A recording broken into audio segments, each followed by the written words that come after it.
Hello friends, welcome to Kiran Kumar blog channel. ఈరోజు ఈ వీడియోలో ఏంటంటే మనకు సంక్రాంతి పండగ కదా ఈరోజు అని చెప్పేసి మధ్యాహ్నం ఒకసారి 3 గంటలప్పుడు బిల్డింగ్ పైకి వెళ్తే అందరు ఇలా సరదాగా కైట్స్ అంతా కూడా ఎగిరేస్తున్నారండి. అక్కడ చూస్తున్నారు కదా, చిన్న బిల్డింగ్ నుంచి ఎవరో ఒకతను కైట్స్ ఎగిరేయడానికి ట్రై చేస్తున్నాడు కానీ ఎగురతలేదు. అక్కడ మీరు దూరంలో చూస్తున్నట్లయితే సుమారు చాలా కైట్స్ అయితే ఎగిరేసి ఉన్నాయి. ఇక్కడ మాకు ఆపోజిట్గా ఇంకో బిల్డింగ్లో ఇదిగోండి ఈ బ్యాచ్ కైట్స్ ఎగిరేస్తున్నారు. ఆ పక్కన ఇంకొకరు కైట్స్ ఎగిరేస్తున్నారు కానీ ఎగురుతలేవు. గాలికి కొన్ని తగిలి ఎగురుతున్నాయి, మరికొన్ని తగులుతలేవు. ఇక్కడ మా బిల్డింగ్కి రైట్ సైడ్లో ఇంకో బిల్డింగ్ ఉందండి.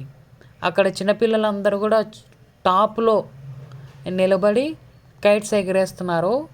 ఇట్లా మేము కృష్ణానగర్లో ఉంటున్నాం కాబట్టి అక్కడ చుట్టుపక్కల అంతా కూడా కైట్స్ ఎగిరేస్తున్నారు. మీరు కూడా సంక్రాంతికి ఎలా కైట్స్ ఎగిరేసారో కింద కామెంట్ సెక్షన్లో రాయండి.